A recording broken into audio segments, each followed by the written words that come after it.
Moi bons días, saúdos na véspera do 25 de xullo, na véspera do Día de Galicia. Imos fixarnos no noso rural, no fecundo e inmenso rural que temos aquí en Galicia. Imos coñecer en primeira persoa proxectos, iniciativas ligadas a ese rural galego tremendamente productivo e que, sen dúbida, dinamiza esa parte do noso territorio. Cal é o momento que atravesan, que situación se atopan pois os proveedores que apostaron no seu momento polo rural, proveedores que nos nutren, que nos axudan cada día a encher as cestas das nosas compras, cales son as problemáticas, como foi cada un dos seus procesos. Pois ímolos coñecer e imos analizar tamén que iniciativas pois se están poñendo en marcha precisamente para dinamizar aínda máis o emprendemento, o emprego, a actividade no rural de Galicia. Con estatísticas tamén con cifras, por exemplo, do informe GEM, o último do 2023 indica que a taxa de actividade emprendedora acadou xa o 5,4% na última década. Ese emprendemento rural aquí en Galicia experimentou un ascenso significativo. Un interesante encontro que lles imos ofrecer nos próximos minutos e que, como sempre, poden seguir a través das nosas canles habituais, a páxina web de La Voz de Galicia, a nosa páxina de Facebook e tamén a canle de YouTube, con 5 convidados que xa están aquí con nos no plato da redacción central de La Voz de Galicia. José Balseiros é o director xeral de Gandaría, de Agricultura e da Industria Agroalimentaria. Benvido, bo día. Bo día, que tal? Jorge Eiroa, director de compras de Vegal Saeroski, benvido tamén, bo día. Bo día, María. Gracias por acompañarnos. Susana Aguiar, cofundadora, socia de Calecoi, contigo pois imos a chegarnos precisamente á industria láctea, non? Coa innovación con bandeira no vosso caso. Grazas, Susana, moi bo día, grazas por acompañarnos. Grazas, bo día. O teu lado, Fernando Veiga, que é o xerente de Orrosal, cooperativa de hortalizas. Contigo imos a chegarnos ademais tamén á zona do Salnés. Benvido tamén, Fernando, bo día. Moitas gracias e bo día. Nuria Varela, Pazo de Vilane, ovos que moitos coñecerán e recoñecerán, marmeladas, produtos outros dos que seguro nos falas, cofundadora tamén e directora xerente deste proxecto que ximos coñecer máis polo miúdo. Moi buenos días e gracias tamén, Nuria, por acompañarnos. Buenos días. Se lanza unha máxima, o rural é o mellor lugar, escenario para emprender.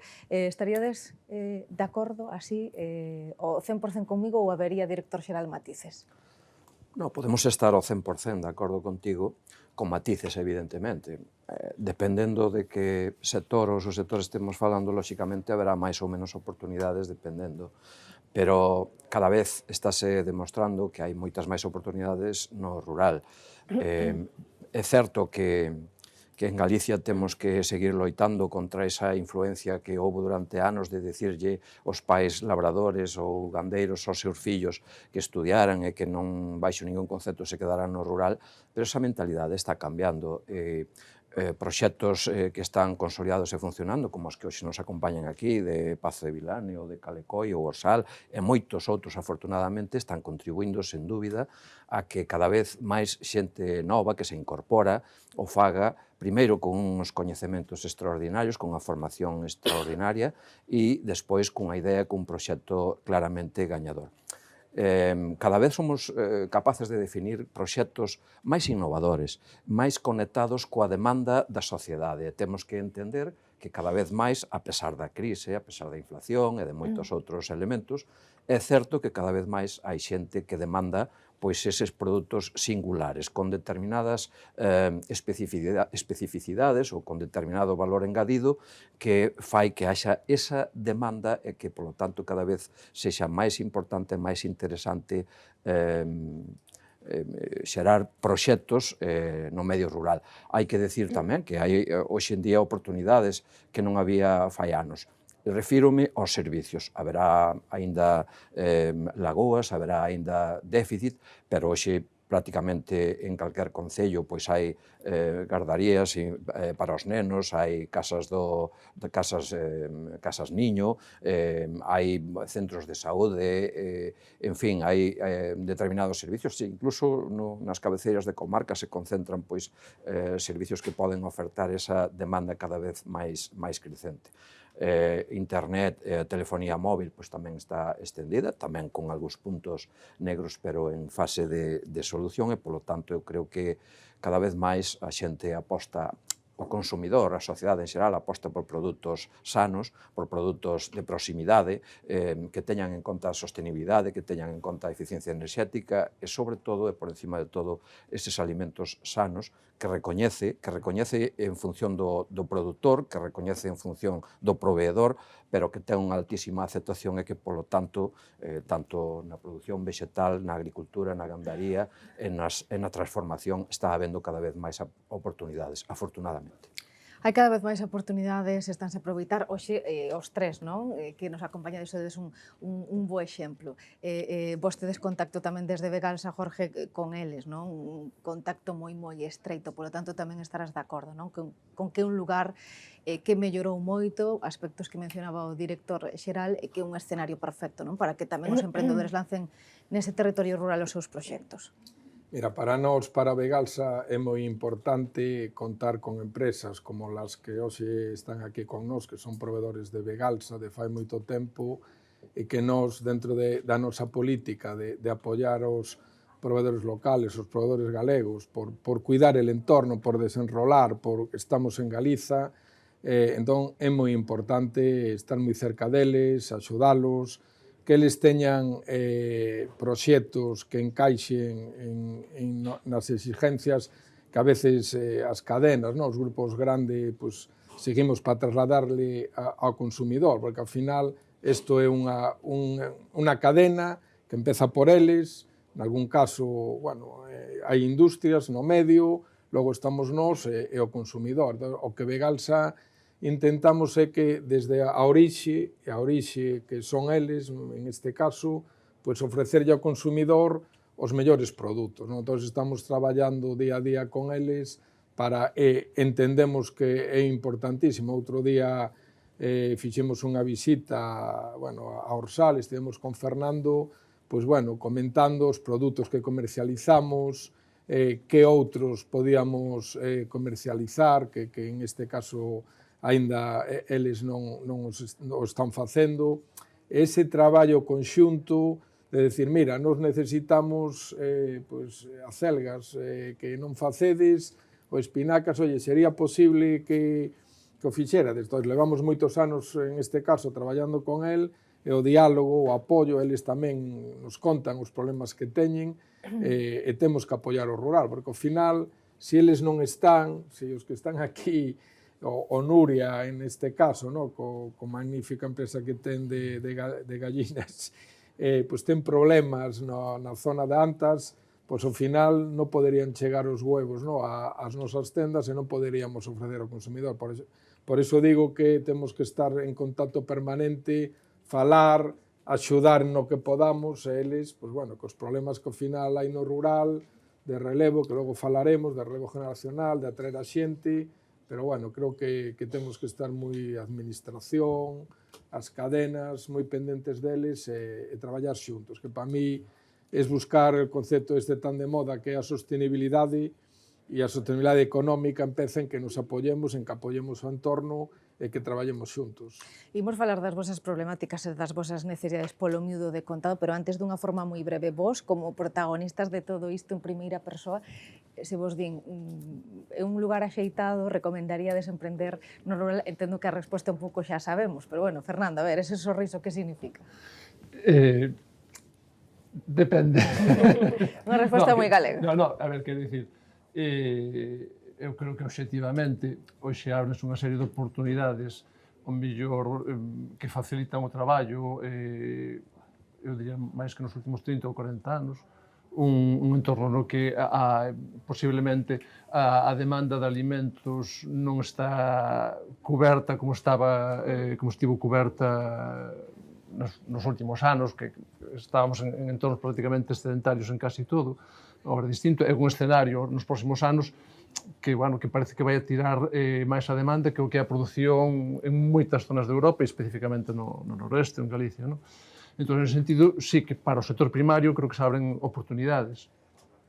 Por outra banda, vemos que a realidade di que no sector primario non é doado moitas veces que haxa relevo, que se manteñan explotacións que pechan. Entón, a realidade está nos dicindo que non é tan doado emprender ou aproveitar as oportunidades como mellor a priori nos parece, non? Entón, oportunidades hainas, pero ainda as dificultades ou a competencia de outros ámbitos, ainda hai dificultades para que realmente haxa un dinamismo maior. E tamén é complicado falar de rural como algo único en toda Galicia, porque claro, non é mesmo as montañas orientais, as zonas agrarias máis productivas, o eixo atlántico, que as dinámicas de poboación, de actividade económica, de acceso a servicios, de acceso a ámbitos de relación e moitas cousas, varía bastante dunhas zonas a outras. E iso, lógicamente, influe moito na posibilidade de que proxectos novos saian adiante, claro. Nuria, vuestro proyecto de Maspazo de Vilaneque va mucho más, ¿no? De esos huevos camperos conocidísimos, una recuperación de una zona, de un patrimonio, también lo recomendarás, ¿no? Y después nos hablarás también de las necesidades, pero así a priori. Sí, bueno, recomendar es un poco osado, ¿no? Yo sí que creo que el rural tiene oportunidades. Yo creo que sí que es cierto, y estoy contigo, en que hay diferencias en las diferentes zonas de Galicia. Por ejemplo, en el interior estamos más necesitados de inversión, de infraestructuras, de conectividad, de vivienda, que es un tema que no ha salido aquí y es muy importante, porque si queremos atraer gente al rural, al centro, por lo menos geográfico de Galicia, necesitamos disponibilidad de vivienda, que no la hay. Entonces, para mí hay una gran oportunidad porque, como se vio durante el 2020, somos un sector esencial. Siempre vamos a necesitar comer. Nosotros no paramos en aquel momento, fuimos uno de los sectores que más trabajó y más empujó para salir de esa crisis, para que los supermercados estuvieran provistos de alimentos, para que la gente pudiera ir a comprar. O sea, obviamente es una oportunidad esencial. Lo que ocurrió en el COVID nos lo mostró, ¿no? Lo que pasa que tiene grandes dificultades, como todo emprendimiento, ¿no? Incluso muy parecidas al emprendimiento urbano. Y para mí lo que es evidente es que las ciudades van a empezar. Estamos hablando de relevo generacional, de que no hay, pero es que las ciudades van a empezar a expulsar ciertos perfiles que van a querer por el medio de vida. Para mí el rural es una manera de vivir. Por esta manera de vivir van a querer cambiar sus modos de vivir, sus maneras de vivir, y entonces lo que tendremos que tener es un ecosistema apropiado para acoger a esa gente y que puedan desarrollar ideas innovadoras e ideas disruptivas para el sector agroalimentario, ¿no? O sea, es decir, los alimentos de calidad siempre van a tener un nicho, y Galicia tiene un entorno de biodiversidad y de calidad medioambiental que debemos proteger para mantener esa calidad de nuestros productos.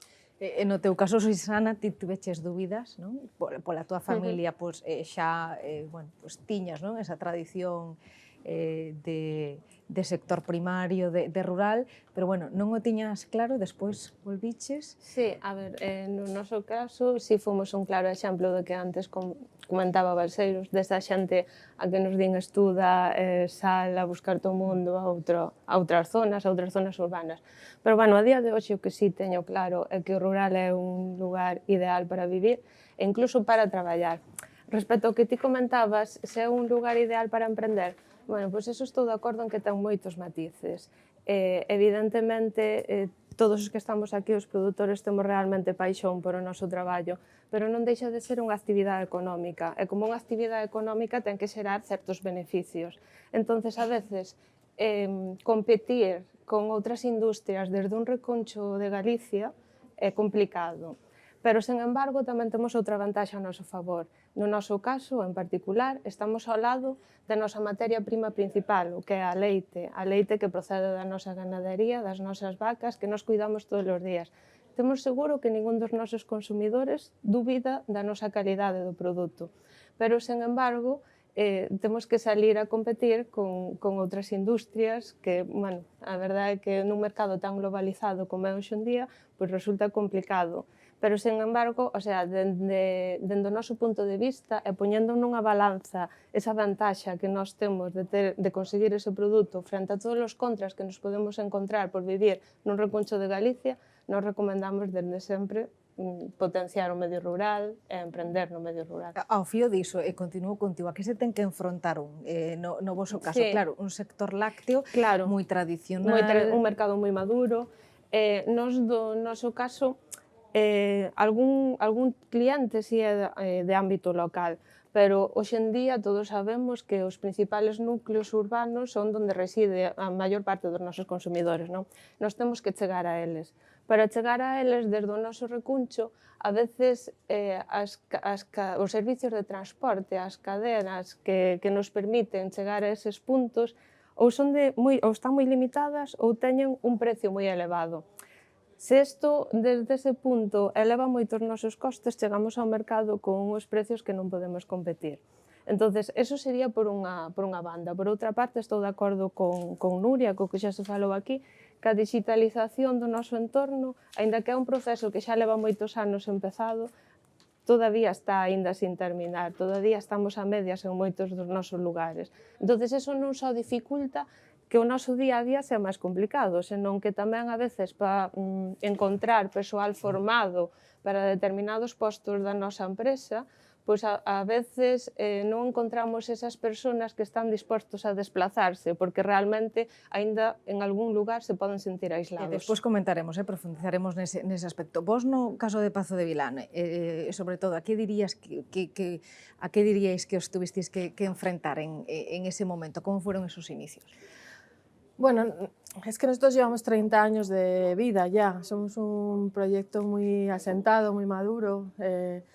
Yo emprendí en el año 96, es decir, cuando no se hablaba ni de medio rural, o sea, no se hablaba, se hablaba de promoción inmobiliaria, se hablaba de otros sectores estratégicos, ¿no?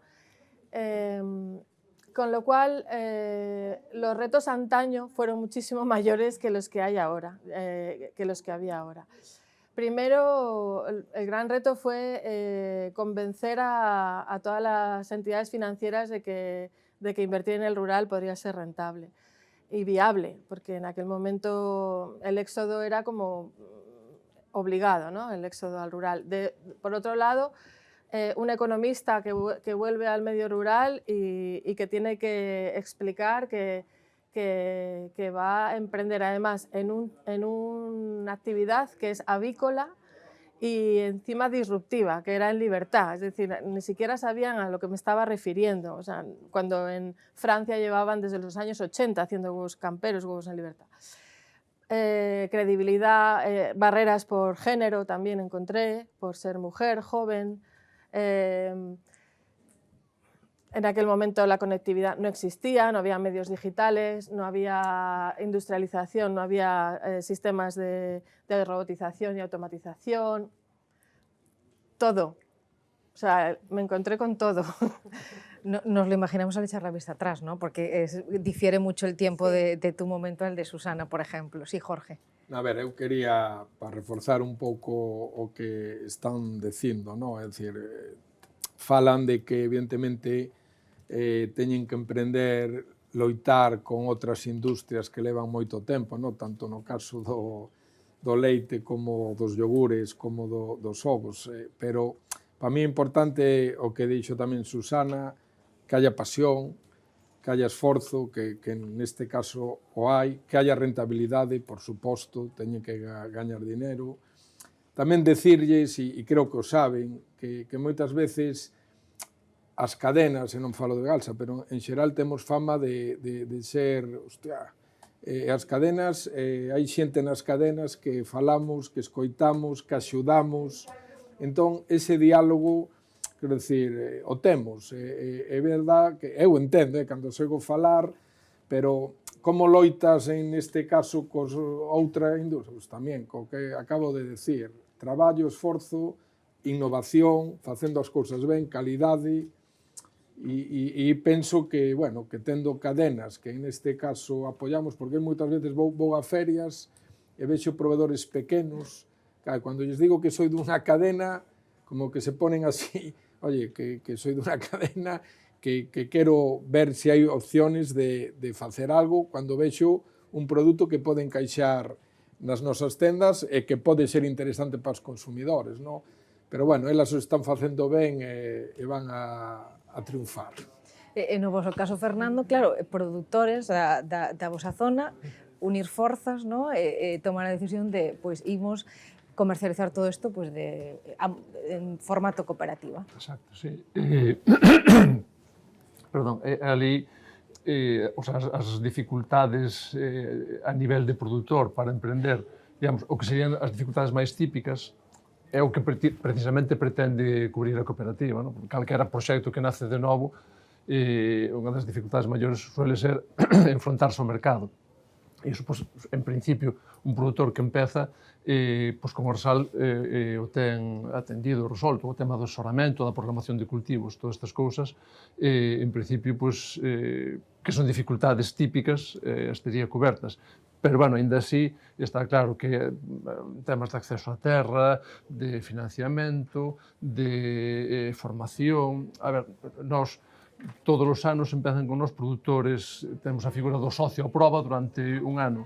De media, nos últimos 10 anos, pasado o ano de proba, en torno ao 50% deixan actividade e en torno ao 50% siguen. Con diferencias de uns anos a outros. Quero dicir que as dificultades ainda son moitas, porque senón a porcentaxe de éxito sería maior, non? Entón, por moito que intentamos resolver o tema do asesoramento, da programación de cultivos, da comercialización, de ir elevando os precios de liquidados aos produtores, pois, bueno, estamos traballando nunha actividade que depende moito das condicións climatolóxicas, no que, bueno, a veces unha persoa que empeza entra con as expectativas moi elevadas que despois a realidade se encarga un pouco de acotar.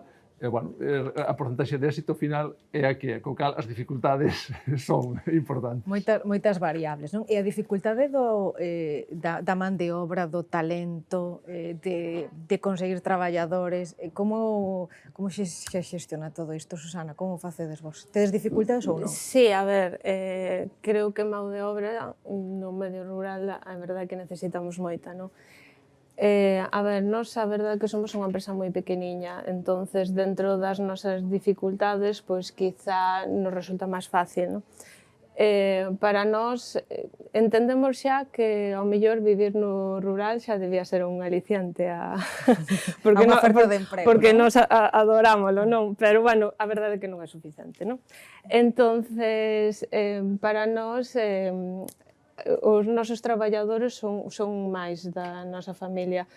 Gustanos traballar con xente comprometida, pero evidentemente entendemos tamén que a empresa se debe comprometer con eles. E dentro das nosas posibilidades intentamos axudalos en todo o desarrollo profesional que podemos e tamén incluso, como somos pequenos, no persoal. Porque ao final Calecoi é un proxecto de todos. Cada gran que poña cada un dos nosos empleados é importante. Sí, quería comentar dúas cosas que con razón comentaron tanto Fernando como a representante de Calecoi. Decía Fernando que aproximadamente o 50% das persoas que iniciaban a actividade ou a intención de implantarse con algún tipo de proxecto no medio rural que acababan deixando e fracasando. É certo, pero iso pasa en todos os ámbitos, porque todos os días cerran tendas de roupa, cafeterías, talleres, etc. etc. Si houber algún sector no que estivera garantizado o éxito, probablemente significaría o fracaso dos demais. Éxitos e fracasos hainos en todos os ámbitos, en todos os sectores, é certo. E logo, tamén é verdade o tema da falta de man de obra, pero iso tamén a todos os niveis. Hoxe non hai carpinteiros, hoxe non hai condutores, hoxe non hai soldadores e, efectivamente, hoxe non hai persoal para as explotacións de leite ou de carne, hoxe non hai persoal para traballar nas industrias transformadoras ou nos propios supermercados. Iso é realmente un problema que eu creo que hai que abordar desde toda a sociedade, pero tamén coa unión e co esforzo e coa conxunción de medidas entre as distintas administracións. Haberá que estudiar por que, habendo tanto paro, hai moi pouca man de obra disposta a poñerse a traballar, non? Habrá que, algunhas cousas están analizadas, pero haberá que, dunha vez por todas, identificar cales son os problemas, atacalos, para que non siga pasando o que acontece nestes momentos. No caso de Orsal, de Pazo de Vilane, é unha das dificultades coas que vos atopades ou non? Nuria. Nosotros lo estamos contrarrestando con sostenibilidad, es decir, con una propuesta de empresa diferente, generando un vínculo sobre el propósito empresarial importante. Siempre es cierto que hay gente que se sale de esa línea porque la cultura del trabajo está cambiando mucho, sobre todo en las nuevas generaciones. Nos es difícil hacerles entender el valor de lo que es una carrera profesional, etcétera, etcétera. Son bastante inmediatos, o sea, de objetivos inmediatos, pero bueno, es también un tema de picar piedra, de trabajar, ¿no? Pero nosotros contrarrestamos con buenas condiciones de trabajo y sobre todo con vínculo sobre el propósito. Es decir, gente que... sí que es cierto que hay gente joven que está un poquito alejada, pero hay gente joven que ya no va a querer trabajar en cualquier lado por cualquier cosa. Es decir, tienen un vínculo emocional sobre los propósitos empresariales, ¿no? Y es ahí a donde vamos, ¿no? A buscar a esa gente y a captarla, ¿no? ¿Cómo la captamos? Formando, generando buenas condiciones, generando ambiente laboral favorable, escuchando mucho. Estamos hablando de empresas que, las empresas ahora, nosotros ya estamos en 60 trabajadores, que tenemos que escuchar a la plantilla. A veces te dicen cosas que son inviables, pero hay que escucharles y hay que intentar abrir un diálogo. Esto es el reto mayor, lo hablaba con un colega de mi sector el otro día, un vecino mío, es el mayor reto de las empresas en el medio rural y en cualquier medio, como decía en cualquier medio. Fernando. No vosso caso, A ver, Orsal? no noso caso, os Xa están os produtores. emprendedores son fundamentalmente unidades familiares e, polo tanto, a mão de obra, basicamente a man de obra familiar. Sí que hai algunhas explotacións que precisan apoio en labores de recolección, iso, en xeral non é unha cuestión crítica. Algo a xente se quere representar algunha actividade, pero, bueno, nós estivemos na redacción aí ano medio dun plan estratégico, fixemos unha entrevista unha enquista a todos os socios, saliu de forma bastante recurrente o tema da man de obra, pero cando lle quixemos intentar dar resposta dentro da cooperativa, a ver en que medida poderíamos organizar servizos dentro da cooperativa de man de obra e tal, bueno, eu polo dora vou librando, polo dora vou amañando, e ao final non chegamos a deseñar nada para intentar solucionar iso, co cal, o sea, no noso tipo de explotación, non é unha cuestión crítica. É unha cuestión que, bueno, pode representar alguna dificultade para algunhas explotacións, pero non o poñería como, digamos, no top de dificultades. Atendendo a estas últimas intervencións, director xeral, se tratáramos de debuxar unha radiografía, non? A fotografía actual do sector, vemos que eles mesmos confirman que hai grandes oportunidades no rural para emprender, para consolidar iniciativas empresariales e que, ao final, os retos, as carencias e as necesidades poden ser moi similares a calquer outro municipio máis urbano de Galicia, non? Sí, efectivamente, xa o dixemos aquí varias veces, dificultades hai en todos os ámbitos, pero, sinceramente, eu non o digo como palabras miñas, que tamén, por convencemento meu, pero a min gustaríame que escoitarades algunhas intervencións que hai nas reunións que temos os directores xerais de todas as comunidades autónomas en Madrid, nas reunións do Ministerio, non?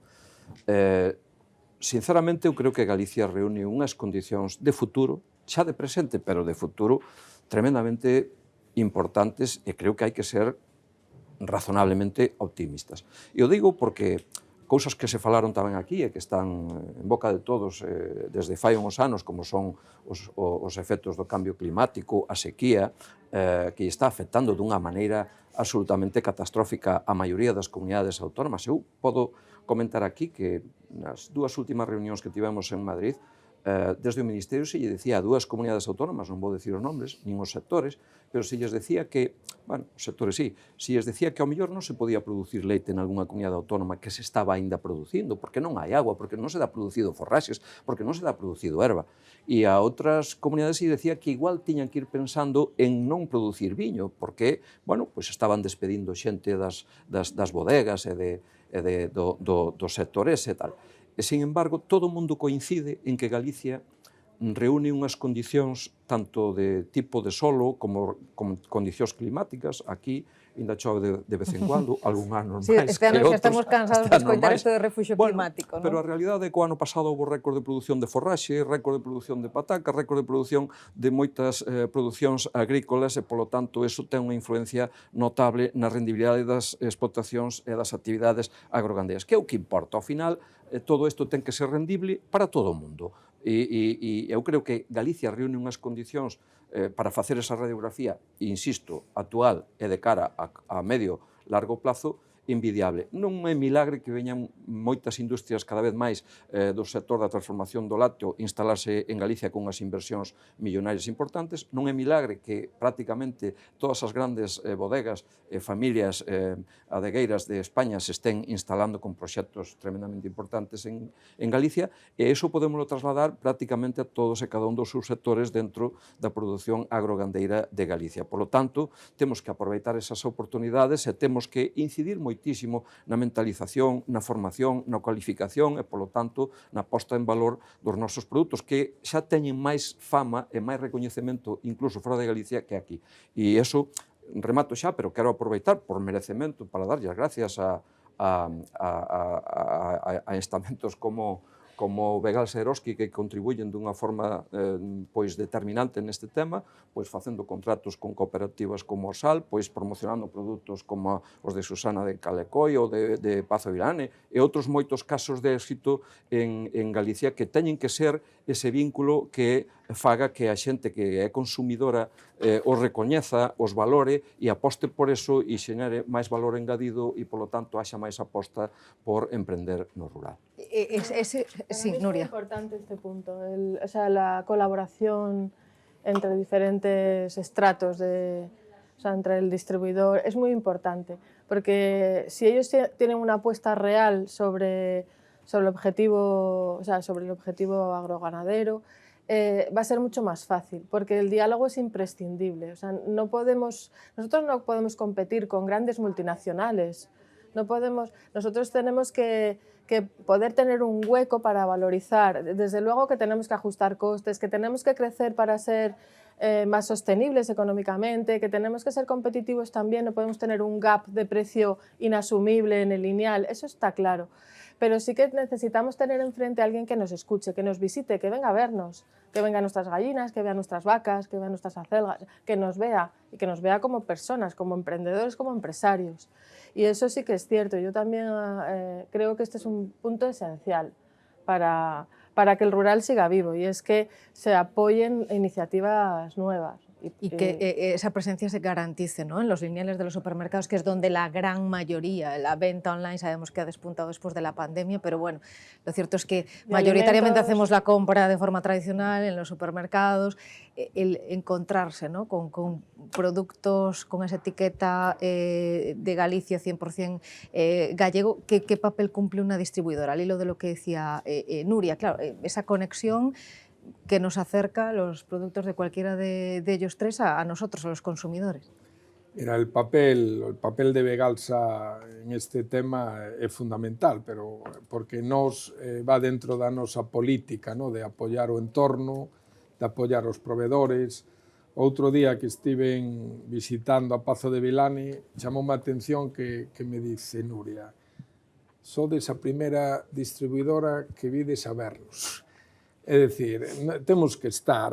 Entón, para nós é moi importante coñecelos, ver as necesidades que teñen e logo trasladarlle ao consumidor. No? De feito, nós todas as quincenas nos nosos folletos facemos un apoio e recalcamos o produto galego. E agora que estamos na época de verán, pois temos un folleto especial donde está todo o que temos en Galicia, o sea, viños, queixos, yogures, bueno, a parte do mar, quer dizer, tratamos de ofrecerlle a xente que vende fora presumir da calidade dos produtos que temos en Galicia e ofrecerlo aos consumidores. Entón, ese traballo de apoiar o galego, penso que temos que facer, e que a administración, outro día tamén falamos, que fixemos unha reunión con todas as cadenas de facer convenios de apostas, de apoio, porque trasladarlle agora nesta época que temos moita xente de fora, o que os produtos vos que temos aquí, por iso eu o digo moitas veces, para Begalsa é moi fácil, porque o temos en Galicia, ofrecer aos consumidores o mellor do que temos aquí. Entón, quero dicir, o papel de Begalsa neste caso é importante que fagamos esta labor de trasladarlle ao consumidor o que fan a xente que está aquí con nos na mesa. Para pechar ese capítulo do momento no que estamos, cal diríades que son a vosa principal ou principales necesidades neste momento, Fernando? Bueno, un pouco comentei antes, depende un pouco de cada explotación ou do tipo de emprendedor, pero, bueno, suele haber dificultades en algúns casos de acceso á terra, de financiamento tamén importantes, de formación tamén importantes, e son normalmente as causas que a veces que fan que o nivel de éxito non sexa o que nos gustaría. E recoñecendo, como dicía Balseiros, que o 100% de éxito non hai ningún sector, non hai ninguna actividade. No vosso caso, Susana, eso que digas, pois aínda seguimos pelexando neste ámbito. Bueno, eu estou moi de acordo co que xa se falou aquí e co que recalcaba a Nuria, non? Considero que a día de hoxe, por exemplo, nos temos que estar moi agradecidos ás cadenas de distribución tipo Begalsa e Eroski. Nos estamos servindo da súa cadea de distribución, eles son capaces de manter o noso produto en condicións óptimas e leválo rápido ás súas tendas en unhas 24 horas, de forma que chega a un consumidor. Iso para nós, de forma independente, sería totalmente imposible, aparte de moi costoso. Eles están invertindo grandes recursos aí. Nós estamos invertindo grandes recursos en ter un produto de calidade. E por outra entidade, a Xunta está invertindo grandes recursos en potenciar e desarrollar o medio rural.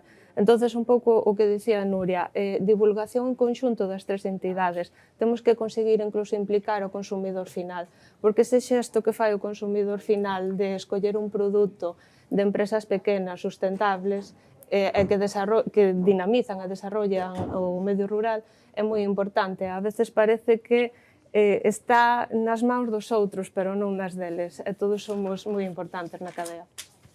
En vuestro caso, Nuria? Los retos a los que nos enfrentamos, múltiples. El primero es seguir valorizando nuestro producto, porque sí que es cierto que el mensaje un poco que lanzamos los pequeños productores o las empresas pequeñas sobre sostenibilidad, comunidad, cuidado de la plantilla, es decir, todo esto a veces se nos roba, por así decirlo, por los grandes, ¿no? Entonces, esta diferenciación es un gran reto, es decir, seguir siendo diferentes, seguir comunicando, seguir siendo honestos y muy vinculados a nuestro propósito. Esto es un gran reto. Después, para mí, el gran reto obviamente es conseguir vivienda para los trabajadores que queremos atraer al medio rural. Francamente, por lo menos en la zona de la Tierra Media, o sea, del centro geográfico de Galicia, hay muchísimas dificultades para encontrar vivienda. Nosotros estamos trayendo muchas personas hacia aquí, pero no encontramos dónde darles casa, ¿no? Entonces, no sé, quizás se podría articular algo para promover esa vivienda en la zona rural que se paró en el año 2009 y no ha vuelto a arrancar. Ahora el otro día estuve hablando con un promotor, se está como acabando lo que se paró en el 9, o sea, lo que paró la crisis de Lehman Brothers, pero no se está activando nueva promoción, ¿no? Necesitamos viviendas. Y después, para mí el gran reto de las empresas ya medianas como la mía es ser eficiente en costes, o sea, ser eficaz y eficiente. que son dos conceptos distintos, pero hay que perseguirlos. Antes de concluir, os escucharé a todos, tamén señalar un pouco hacia onde debe ir el futuro. Dende a administración, como se lle axuda, que se está a facer para que estes proveedores, produtores, emprendedores, non só lancen no seu momento as súas iniciativas, senón para que cheguen a consolidalas e que forman parte do tecido productivo de Galicia? Bueno, pois estánse facendo moitísimas cosas. Sería imposible relatalas aquí nun programa deste tempo, non? Pero, bueno, por comentar algunhas. Eu creo que, primeiro, hai que decir que creo que se está tendo unha especial sensibilidade como nunca antes por os produtos locales e por os produtos de valor engadido, non? Lóxicamente, desde a Xunta de Galicia e desde a Consellería de Medio Rural, que temos máis competencias sobre o que estamos falando, temos as axudas, algunhas delas, as axudas económicas aos que se instalan por primeira vez, aos que xa están instalados, aos que xa están funcionando, aos que xa están producindo, non? Outras medidas son novedosas.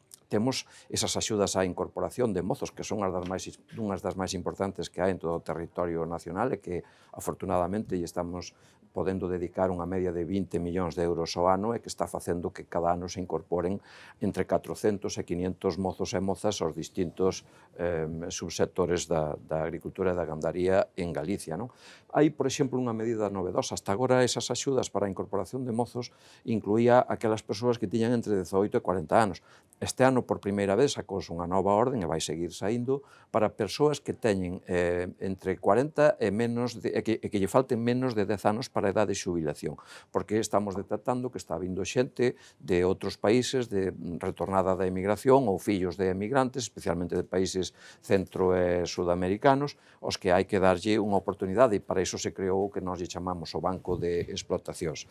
Despois, bueno, pois lanzamos medidas que xa había de maquinaria, de axuda ao cooperativismo e de axuda á maquinaria en común e aos equipamentos en común, pero tamén levamos varios anos sacando unha medida específica para maquinaria especializada en digitalización e que contribuye á eficiencia enerxética e a resaltar ou poñer en valor esa necesidade cada vez con maior demanda que é a sostenibilidade medioambiental. Aí levanse invertido moitos millóns de euros e creemos que iso ten que ser, lóxicamente, o futuro, xunto coa investigación e coa formación, non?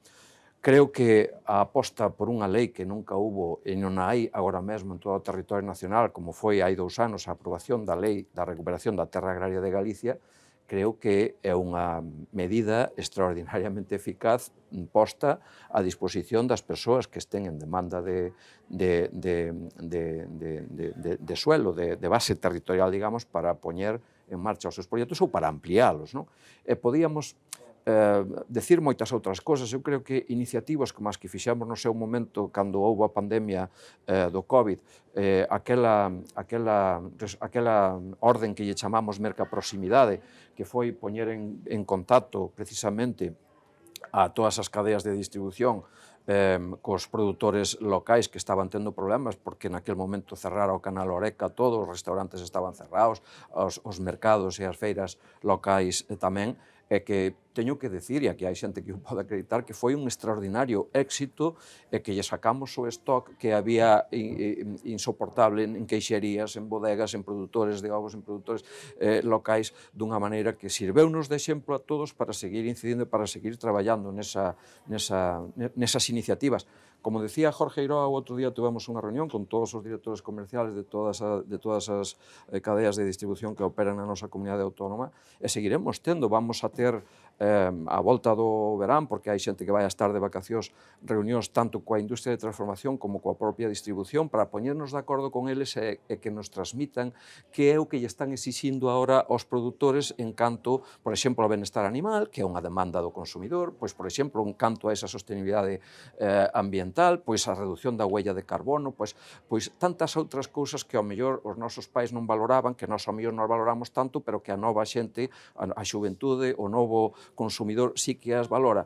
E vamos a facer esas reunións para tomar nota e para, dentro do que nos permita os regulamentos europeos e a normativa nacional, adaptar as nosas axudas para que cando Begal Seroski, por exemplo, que insisto, é un exemplo que lle agradecemos nese traballo, lle diga aos que lle producen eses produtos, valga a redundancia, lle diga, vouche exigir isto, porque mo exija a min que me compra isto, e ademais tes as axudas da Xunta de Galicia a través da Consellería de Medio Rural, porque xa o temos falado, xa están implementadas. Bueno, eu creo que, como decía tamén Nuria, e como decía tamén os anteriores falantes neste acto, eu creo que é moi importante que estemos todos xuntos, todos unidos, poñendo encima da mesa esas dificultades e tamén, por que non, esas oportunidades. Un exemplo, o outro día falábamos de que ten que haber produto para todo o mundo, porque hai compradores con máis poder adquisitivo, con menos, que ten que haber xente que valora unhas cuestións que outra non valora, ten que haber produto para todo o mundo.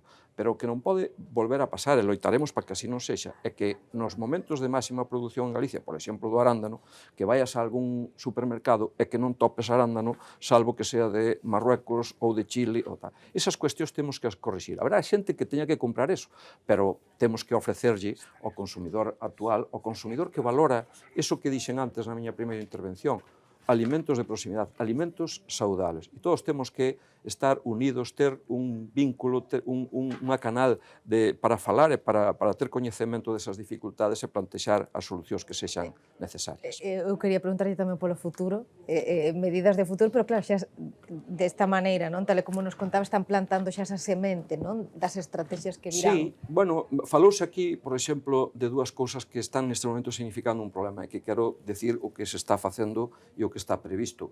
Algo xa se está poñendo en marcha, pero creo que hai cousas importantes. Primeiro, no tema da falta de man de obra, para todos, para as explotacións e para as industrias e tamén para a distribución. Bueno, aí estamos nun diálogo coa Consellería de Educación, na que en pouco tempo esperemos que se estea implementando o que nós lle chamamos a formación dual, que vai consistir, ni máis ni menos, a que esa xente teña a posibilidade de estar formándose nuns ciclos valga a redundancia, de formación profesional dual, que signifique que ao mesmo tempo estarán xa facendo prácticas, aprendendo e traballando pois na explotación de leite, pois na explotación de carne, pois na explotación de horta ou xa nos produtores xa, como o caso de Pazo de Vilán, Calecoia e calquera outros, e tamén na distribución, que cando os vayan a contratar teñan esa formación necesaria, esa práctica xa superada, pero que ademais outros aspectos que eu considero tremendamente relevantes, e desde a Consellería os temos aí como principais, non? Que o decía Nuria moi ben. A xente, igual que hai consumidores tremendamente convencidos do que queren, tamén ten que haber traballadores que estén vinculados con sensibilidade, con corazón, que sexan parte dese proxecto, non? Bueno, pois haberá que incidir neses temas. En canto á vivenda, por exemplo, pois tamén se está traballando nun proxecto que eu creo sinceramente que vai ter éxito seguro. Estamos falando co Ministerio para que habilite a posibilidade de que desde Galicia, entre distintos sectores, non solamente do primario, se poidan realizar misións a terceiros países. Estou falando de centro e norte de África, estou falando de centro e sur de América, para facer campañas de captación de persoas interesadas en vir aquí a traballar. E eso vai nos permitir que se faga unha selección de xente que realmente teña a aptitud e a necesidade tamén de traballar, e a cambio se lle vai dar, unha vez seleccionados, cando cheguen aquí, se lle vai dar a formación adecuada, e ademais tamén se está traballando nun proxecto de garantizarlle vivenda a través de inversións, non tanto a mellor de construcción de nova vivenda, porque eso xa se está facendo con outra consellería, é verdade que máis nos ámbitos onde hai demanda, que suelen ser os urbanos. Refírome a adaptación e rehabilitación de vivendas que están, bueno, pues, en ruínas ou semi-ruínas no rural, nos próximos entornos ás iniciativas como as que aquí nos ocupan, para que tamén teñan esa vivenda garantizada cunha flexibilidade extraordinaria e a uns precios tremendamente asequibles, non? Estas son medidas que hai que ir implementando pouco a pouco, porque aquí interveñen distintas administracións e todos somos conscientes da burocracia, da lenta tramitación, pero hai que traballar nese sentido, porque ahora hai esa demanda, porque hai esa necesidade e hai que implementala. Bueno, resposta xa a unha das demandas, non? Das que falábamos hai uns intres. Ese papel que cumple unha distribuidora de alimentación como é Begalsa Eroski, en que se evidencia, en que se traduce desas relacións, acordos, número de proveedores cos que traballan, como foi esa evolución? Bueno, dende Begalsa levamos moito tempo, non, apostando polo sector agroalimentario galego, e penso que cada día facendo mellor, traballando, como falaba antes, dándolle máis protagonismo nos folletos. O sábado pasado sacamos un especial tamén con vos, pois poñendo en valor, no, 8 proveedores de Begalsa, entre os que estaban Susana Calecó e Fernando Dorsal, donde trasladándolle ao consumidor o que decía Susana, o sea, temos que chegar ao consumidor, no? Pois bueno, estamos tratando con distintas iniciativas de poñer en valor pois, o que fan para que o consumidor, cando vai á tenda, pois, entre esa capacidade de elección que ten, pois, que colla os produtos de distintos proveedores. Como decía, en todo este traballo, pois, o ano pasado pois, cerramos con unhas compras a proveedores galegos de casi 450 millóns, é dicir, casi un 40% da facturación de Begalsa pois, está moi centrada en ese apoio aos proveedores galegos, e vamos a seguir traballando. Antes tamén falaba Nuria, penso, de sector esencial. A ver, o sector agroalimentario é esencial. Entón, no ano 2020, que xa o temos casi olvidado, e falaba tamén o director xeral, no, do traballo que fixemos naquel momento de axudar, aunque nós éramos conscientes da importancia que tiña, pois ese ano nos dimos todavía máis importancia a isto. Cando o consumidor demandaba produtos, eles tiñan que traballar para provernos a nós, e nos nas nosas tendas a xente tamén tiña que traballar para darlle ao consumidor cando estábamos en unha situación todos de pánico, non? Entón, penso que é importante recordar aqueles momentos de poñer en valor o traballo que eles fixeron e o que fixemos nós de a administración de ofrecerlle ao consumidor final pois todo isto. Entón, o traballo entre todos, toda a cadena é super importante e temos que falar, traballar xuntos, axudarnos e axudar o entorno, que é o que en definitiva pretendemos en Begalsa. Non sei se coincides con iso que dicía o director xeral aí, uns intres de que cada vez os consumidores temos máis sensibilidade polos produtos locais. Vos tedes a tendencia, non? Pois un bo termómetro porque vedes o que collemos e con que produtos enchemos a cesta da compra. Hombre, nós, como decía, levamos moito tempo facendo e nos va moi ben. Quero dicir, cada ano melloramos as ventas, ganamos cuota e penso que iso unha parte de noso éxito é quer dizer, é apoiar ao proveedor local, porque ao final os consumidores de todas as tendas, a mí moitas veces algún proveedor me di, non, es que vou a comprar a vosa tenda porque sei o que facedes, non? Nós, dentro das iniciativas, fai un par de meses, bueno, en maio, cada 2 anos facemos un encontro cos proveedores galegos, donde lles contamos no que estamos traballando. Aí, evidentemente, eles teñen un papel máis secundario porque aí non falan eles, falamos nós, lles contamos as nosas iniciativas e nos xuntamos, invitamos a administración e ao final é poñer en valor o día a día, no? Que estamos traballando, o que facemos, e o consumidor o recoñece porque a veces nos conta, facemos reuniones con eles e tamén nos piden, oye, pues, e nos dice e nos agradece todo este traballo que facemos porque, xa digo, ao final tradúcese en que as tendas cada día vannos mellor, non? Como vedes o futuro? Como vedes desde a cooperativa Orsal? Con optimismo, non o podíamos ver de outra maneira, se non teníamos que marchar. Non?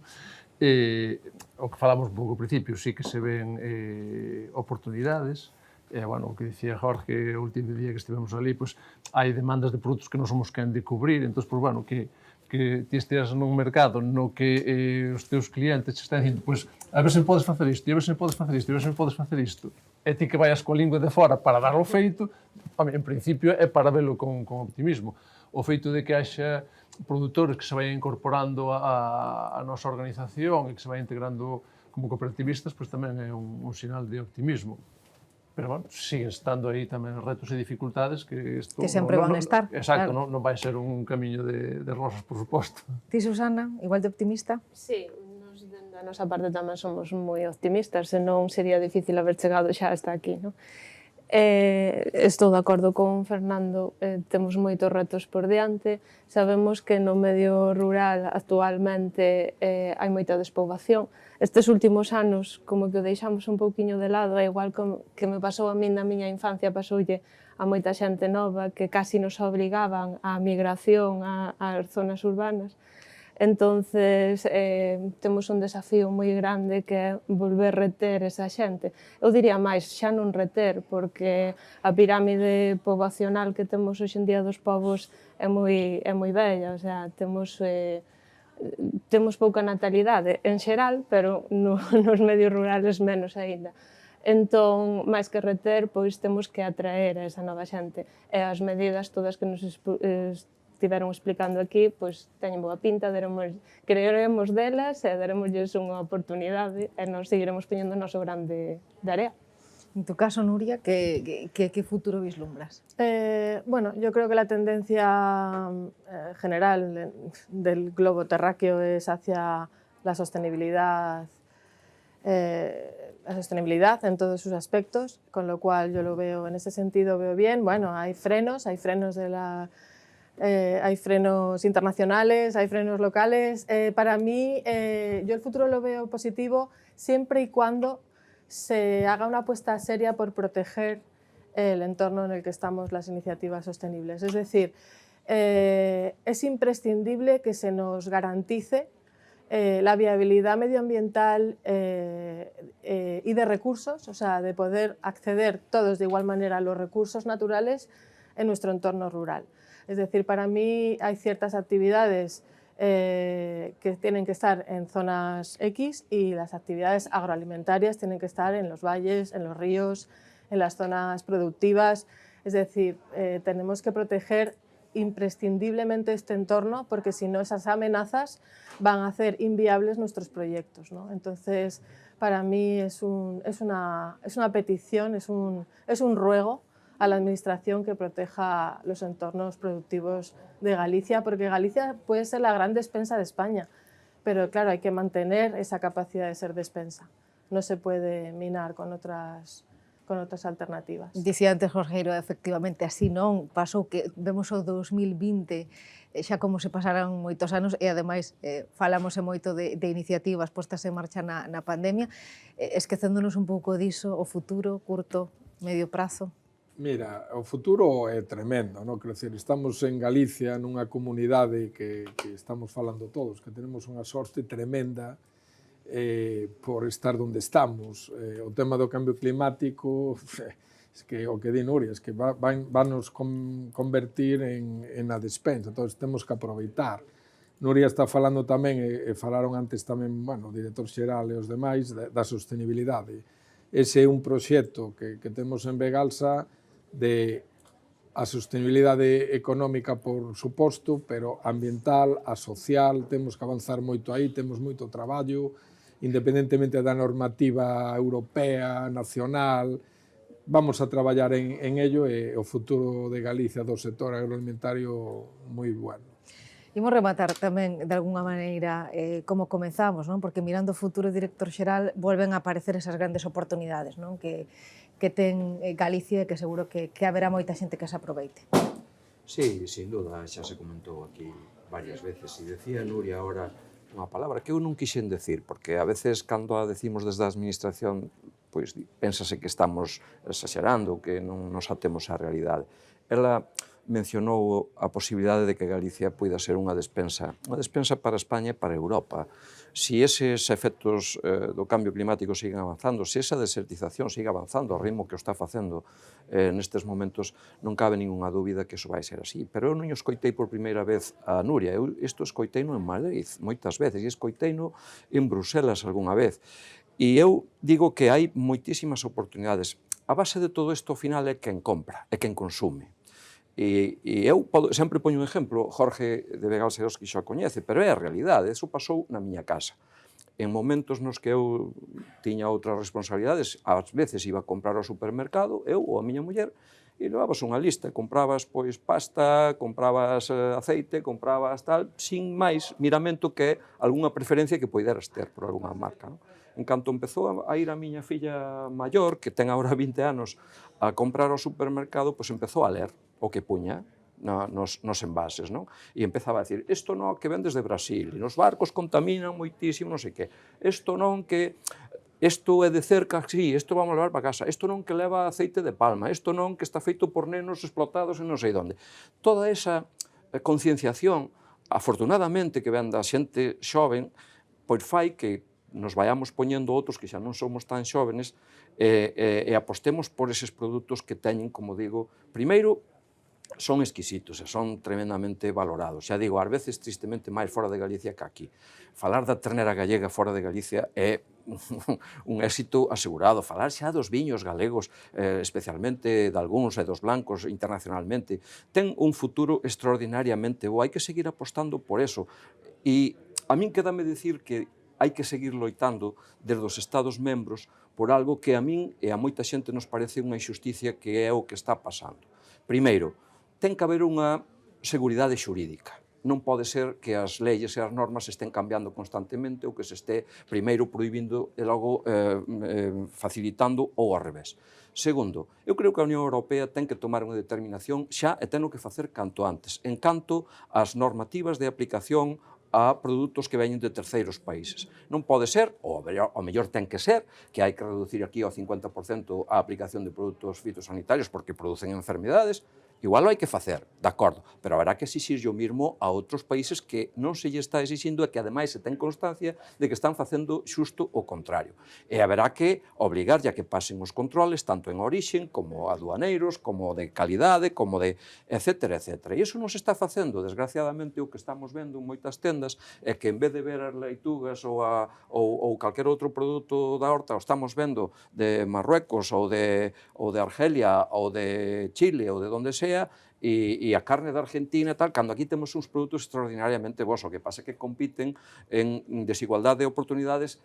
Afortunadamente, eso está cambiando e nós lle pedimos, lle vamos pedindo, Galicia e outras comunidades autónomas, ao Ministerio, ao Goberno de España e tamén á Comisión Europea que cambie isto, que os requisitos, a regulación, que sea igual para todos os países que poñan nos nosos Estados membros os produtos para o consumidor. E ademais tamén pedimos que se traballe na flexibilización das tramitacións e na reducción da burocracia, porque está sendo realmente inasumible. Bueno, pois poñía nesta última intervención o director xeral o foco nos consumidores, efectivamente, porque a cadea remata en nós, en todos nós, así que chegue todo o que comentamos ao longo destes minutos neste encontro digital a todos vostedes, os seguidores de La Voz de Galicia, os lectores de La Voz de Galicia, que temos en dúbida unha decisión importante. Grazas aos 5 por acompañarnos, grazas Fernando Veiga, Orsal, Susana Guiar, Calecoi, Nuria Varela, Pazo de Vilane, grazas tamén ao director de compras de Veganseroski, Jorge Iroa, grazas ao director xeral de Gandaría, Agricultura e Industrias Agroalimentarias, José Balseiros, grazas aos 5. Mañá, Día de Galicia, 25 de xullo, vai haber moitas comidas, sobremesas, cenas, en moitísimos rincóns, que non falten nesas mesas produtos elaborados aquí en Galicia por proveedores como xa aquí nos acompañaron. Como sempre, grazas pola súa atención e moi bo día.